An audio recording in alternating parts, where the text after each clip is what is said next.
അങ്ങനത്തെ ഒരു ചർച്ച വന്നിട്ടില്ല. മാത്രമല്ല കോപ്പി ഒക്കെ നേരത്തെ കയ്യിലേക്ക് അയച്ചു തന്ന് ഒക്കെ ഉറപ്പ് വരുത്തിയിട്ടുണ്ട്. അങ്ങനത്തെ ഒരു കോപ്പി അയച്ചു തന്നിട്ടുമില്ല. മുക്കം ഉമർ ഫൈസിയോട് ഞാൻ ചോദിച്ചു, പറഞ്ഞു അദ്ദേഹം പറഞ്ഞു ഞാൻ അറിഞ്ഞിട്ടില്ല. ഇതുപോലെ സംസ്ഥാന കമ്മിറ്റിയുള്ള ചില സുഹൃത്തുക്കൾ അവരാരും അറിഞ്ഞിട്ടില്ല. പിന്നെ എങ്ങനെയാണ് ഏത് ബോഡിയാണ് ഇത് ഇങ്ങനെ മാറ്റം വരുത്തിയെന്ന് അറിഞ്ഞാൽ ഏത് ബോഡി മാറ്റം വരുത്തിയാലും ഭരണഘടനയ്ക്ക് വിരുദ്ധമായ നിലയിൽ സുന്നി മഹല്ല് ഫെഡറേഷന്റെ അടിസ്ഥാന ലക്ഷ്യത്തെ വ്യതിചലിപ്പിച്ചുകൊണ്ട് അതിലുള്ള കുറെ വിഭാഗങ്ങൾ കൂട്ടുന്ന ഒരൊറ്റ വിഭാഗത്തെ മാത്രം കമ്മിറ്റിക്കാരെ മാത്രമാക്കിക്കൊണ്ട് മാറ്റുന്ന പ്രവണതയ്ക്ക് നിലനിൽപ്പില്ലല്ലോ. എത്ര ചെറിയൊരു മാറ്റമാണ് തിരക്കിടില്ല, അതും പറ്റൂല, അതുമൊക്കെ നിയമവിധേയമായിട്ട് ചെയ്യാൻ പറ്റൂ. ഇത് മൊത്തം മാറ്റം വരുത്തിയിട്ടുണ്ട്. ഞാൻ നിങ്ങൾക്ക് ചില ഭരണഘടന കാണിച്ചു തരാം. ഇതാണ് സമസ്ത കേരള സുന്നി മഹല്ല് ഫെഡറേഷൻ നിലവിലുള്ള ഭരണഘടന.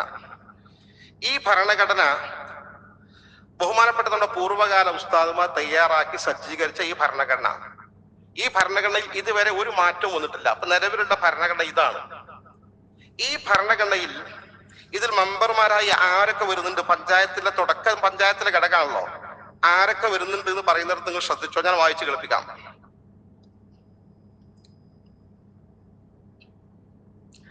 സംഘടനയുടെ ജനറൽ ബോഡി അംഗങ്ങൾ ഓരോ മഹലിൽ നിന്നും പള്ളി, ദർസ്, മദ്രസ, യതീംഖാന, അറബി കോളേജ്, ബോർഡിംഗ് മദ്രസ, സമസ്തയുടെ കീഴ് ഘടകങ്ങൾ, എല്ലാ ഘടകങ്ങളും വേറിട്ട് പറയുന്നത് കീഴ് ഘടകങ്ങൾ മുതലായ ദീനീ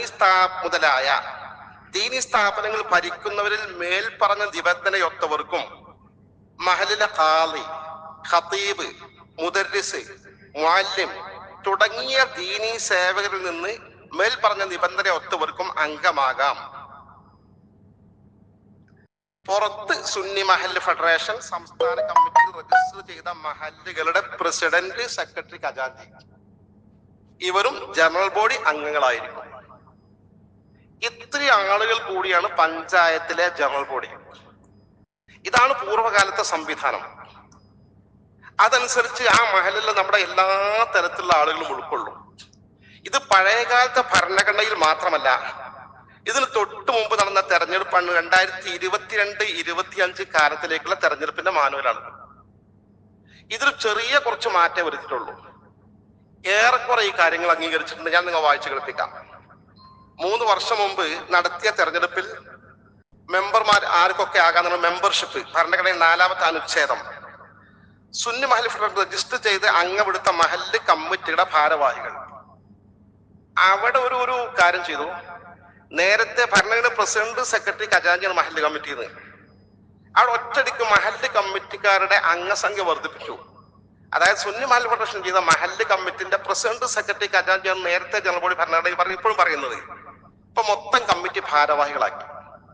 കമ്മിറ്റി ഭാരവാഹികൾ എന്നാൽ ഒരു president, 3 vice president, general secretary, 3 joint secretary, ഖജാൻജി, 9 പേരുണ്ടാവും. അപ്പൊ നേരത്തെ 3 പേർ കമ്മിറ്റിയും ജനറൽ ബോഡിയിലുണ്ട്, അത് 9 ആക്കി ഉയർത്തി. ബോധപൂർവ നീക്കം അപ്പോൾ തന്നെ തുടങ്ങിയിട്ടുണ്ട്. എന്നാലും സംഘടന ഒന്നും വെട്ടിമാറ്റിയിരുന്നില്ല. മുത്തവല്ലി ഭരണമാണെങ്കിൽ മുത്തവല്ലി, പിന്നെ മഹല്ല് ഖത്തീബ് ഓർ മുദരിസിനാക്കി. ഏതെങ്കിലും ഒരാൾ, നേരത്തെ ഖത്തീബും മുദരിസും ജനറൽ ബോഡിയിലുണ്ട്, പിന്നെ ഇത് 2-ൽ ഒരാളാക്കി ചുരുക്കി. ഖത്തീബ്, മുദരിസ് 2-ൽ ഒരാൾ. പിന്നെ പഞ്ചായത്തിലെ സമസ്ത ആദർശപ്രകാരം നടത്തി വരുന്ന ഉന്നത ദീനീ സ്ഥാപനങ്ങൾ പ്രതിനിധീകരിക്കുന്ന 2 പേർ.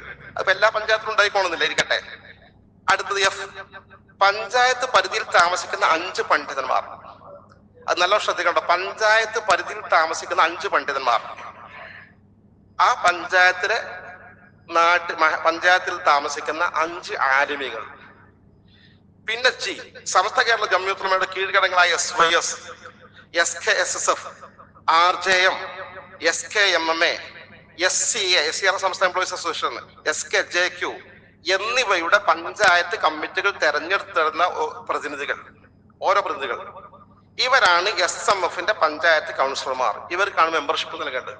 അപ്പൊ നമ്മളൊക്കെ ഈ പഞ്ചായത്തിന് തെരഞ്ഞെടുപ്പിൽ കണ്ടതാണല്ലോ. ഏതെങ്കിലും നമ്മുടെ ഘടകങ്ങൾക്ക് മെമ്പർഷിപ്പ് കിട്ടിയോ? ഇല്ലല്ലോ. ജംഇയ്യത്തുൽ ഉലമന് കിട്ടിയിട്ടുണ്ടോ? നിങ്ങൾ കിട്ടിയിട്ടുണ്ടോ? ഇല്ല. SKSFന് കിട്ടിയിട്ടുണ്ടോ? SYSന് കിട്ടിയിട്ടുണ്ടോ? എംപ്ലോയീസ് അസോസിയേഷൻ കിട്ടിയിട്ടുണ്ടോ? ഇല്ല. ജംഇയ്യത്തുൽ ഖുതബ കിട്ടിയിട്ടുണ്ടോ? കിട്ടൂല. കാരണം ഇതൊക്കെ അന്നുണ്ടായിരുന്നു. ഈ തെരഞ്ഞെടുപ്പ് ഇതൊക്കെ ഇവർക്കൊക്കെ കൊടുക്കണം എന്ന് പറഞ്ഞിരുന്നു. 3 കൊല്ലം മുമ്പ് അത് നിലവിലുണ്ട്. അപ്പോൾ പോലും മാറ്റിയിട്ടില്ല. എന്നാൽ മൂന്നാമതായി ഭരണഘടന അങ്ങനെ, 2022 മാനുവൽ അങ്ങനെ, മൂന്നാമതായി ഇപ്പോൾ നിലവിലുള്ള മാനുവൽ ഇതാണ് 2025-28. ഈ മാനുവൽ മെമ്പർഷിപ്പ് കിട്ടാതിരിക്കാൻ കാരണതാണ് ഈ മാനുവലിൽ അവർ വരുത്തിയ ഭേദഗതി. മെമ്പർഷിപ്പ് അവിടെ ഞാൻ വായിച്ചു തരാം ആർക്കൊക്കെ മെമ്പർഷിപ്പ് കൊടുക്കേണ്ടത്.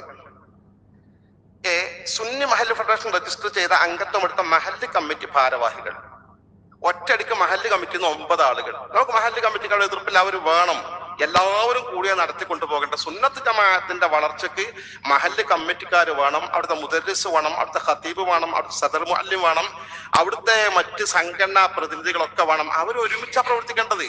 മഹല്ല് കമ്മിറ്റി അംഗത്വം കൂടട്ടെ, ഭാരവാഹിത്വം 9 ആളാകട്ടെ. പിന്നെ മുത്തവല്ലി ഉണ്ടെങ്കിൽ മുത്തവല്ലി. പിന്നെ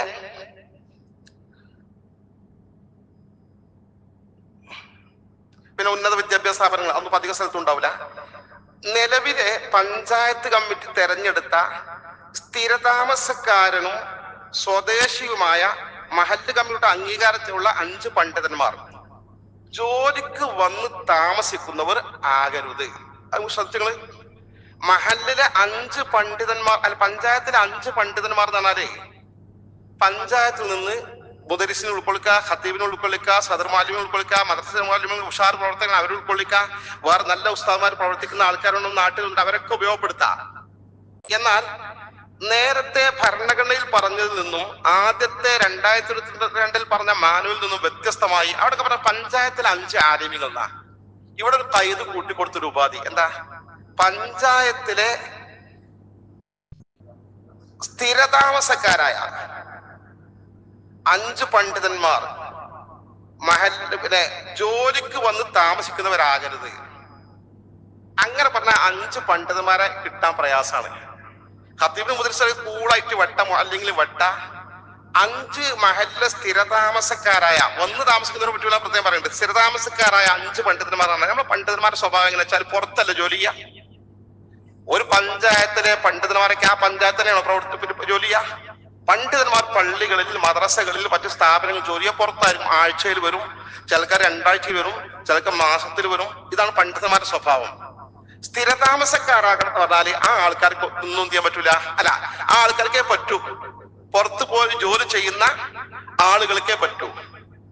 സ്ഥിരതാമസക്കാരാവുന്ന ആളുകൾ എന്ന് പറഞ്ഞാൽ ഇവിടെ വന്ന് സ്ഥിരമായി താമസിക്കുന്ന ആളുകൾ എന്ന് പറയുമ്പോൾ പുറത്തു പോകുന്ന ആളുകളെ പറ്റൂല. പുറത്തു പോകുന്ന ആളുകളെ പറ്റൂലെങ്കിൽ സ്ഥിരമായി താമസിക്കുന്ന ആളുകൾ ആരായിരിക്കും? ഇവിടുത്തെ ഖത്തീബ് മുദരിസിനെ പറ്റൂല, ഇവിടെ സ്ഥിരതാമസക്കാരല്ല. പുറത്തു പോയി ജോലി ചെയ്യുന്ന ആളെ പറ്റൂല, അവരിവിടെ സ്ഥിരതാമസക്കാരല്ല, വന്നു പോകുന്ന ആൾക്കാരാ. സ്ഥിരതാമസക്കാർ തന്നെ ആരായിരിക്കും? പള്ളിയിൽ നിന്നൊക്കെ റിട്ടയർ ആയി, മദ്രസൊക്കെ നിർത്തി, ജോലിക്കൊന്നും പോകാൻ പറ്റാതെ നാട്ടിൽ സ്വസ്ഥമായി ചികിത്സയും കാര്യങ്ങളൊക്കെ ആയിട്ട് വീട്ടിൽ കഴിയുന്ന വയസ്സായ ഉസ്താദുമാരും. അവരെ ഈ കമ്മിറ്റിക്ക് എടുത്ത കമ്മിറ്റിക്ക് വരാൻ കഴിയുമോ? അവർക്ക് മണ്ഡലത്തിൽ പോകാൻ പറ്റുമോ? ജില്ലയ്ക്ക് പോകാൻ പറ്റുമോ? സ്റ്റേറ്റിക്ക് പോകാൻ പറ്റുമോ? ഇല്ല. ഫലത്തിൽ ആ പഞ്ചായത്തിലുള്ള 5 പണ്ഡിതന്മാർ ആ ഭാഗം മാറ്റാനുള്ള തന്ത്രപരമായ ഒരു പ്രയോഗമാണ്. സ്ഥിരതാമസക്കാരായ പഞ്ചായത്തിൽ 5 പണ്ഡിതന്മാർ അത് മാറ്റി ആ രീതിയിലാക്കി. പിന്നെ വേറെ ആർക്കും മെമ്പർഷിപ്പ് ഇല്ല. അപ്പൊ ആകെ മെമ്പർഷിപ്പുകൾ ആർക്കാണ്? പുതിയ മാനുവലില് ഞാൻ വായിച്ചു, സുന്നി മഹല്ല് ഫെഡറേഷൻ രജിസ്റ്റർ ചെയ്ത് അംഗത്വമെടുത്ത മഹല്ല് കമ്മിറ്റികളുടെ ഭാരവാഹികൾ, അവർക്ക് മാത്രം മെമ്പർഷിപ്പ്. അവർക്ക്